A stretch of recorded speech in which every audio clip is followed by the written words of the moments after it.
let's hear from UKIP. I spoke a little earlier on to the UKIP candidate in the Eastern region, and also author of a book about the UKIP. It's called "No One Likes Us, We Don't Care," which, by the way, is the favourite song, or one of the favourite songs of Millwall supporters in South London. I'm sure no one means any offence to Millwall supporters in that comparison. Anyway, I asked him, did that sum up his position, his party's position on the Euro elections? It sums up our position generally. The problem with UKIP is that it's been attacked left, right and centre. It just so happens that this week marked the 8th anniversary of me joining the party. And ever since I've been a member, the media has been focusing on all sorts of minor issues and ignoring our policies. So you obviously don't mean literally no one likes you, because that would be pretty desperate, wouldn't it? The point is this: all the attacks that we get from all directions, we just brush them off because we're used to it. We're not going to go and hide away and start sobbing. Yeah. Look, is there simply room for both UKIP and the Brexit Party on the European stage, in British politics, or frankly anywhere? Well, what I'd like to see, and this is speaking personally, there are lots of good people from all sorts of political persuasions, left and right, who are opposed to our continuing membership of the European Union. And I'd like to... They seem to be massing behind Nigel Farage. Well, the polls kind of suggest that, but of course... Well, they suggest that on almost nothing else.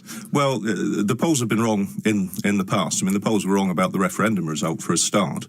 But there are lots of other people. I mean, the English Democrats, for example, and UKIP certainly aren't going away. We've now got 30,000. You don't really believe, or do you, that you can knock the wheels off Nigel Farage's new bandwagon? Well, do you know, the funny thing is, for years and years and years, he himself has been attacked left, right and centre by the mainstream media, but now he's the golden boy. He can do no wrong. Well, that's not a good place from your point of view, if your main opponent is a golden boy who can do no wrong. Well, he's not our main opponent. Our main opponents are the Conservatives, Labour and the Liberal Democrats. Let's be absolutely clear about that. But also, these European elections, let's be fair, they're a total waste of time. Can we take these elections, Paul? Can we take these as a true picture of whether UKIP, your party, is on the way back or on the way out? Will you accept the verdict to that extent?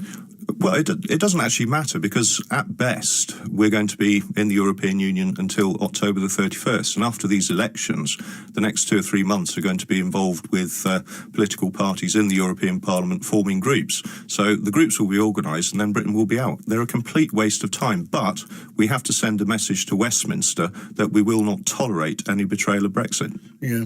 Are you proud of having candidates who joke about raping women and toss about deeply offensive language? Are you still banging on about that? Paul, to be fair, if you have candidates who joke about raping women and toss about deeply offensive language on race, to ask you about it is not an unreasonable question, is it? The media has been banging on about this for 2 weeks. We have 73 I'm not banging on, candidates. I'm simply asking you. Are you proud of those candidates? I have no interest whatsoever in Carl Benjamin. I really don't. He's a side issue.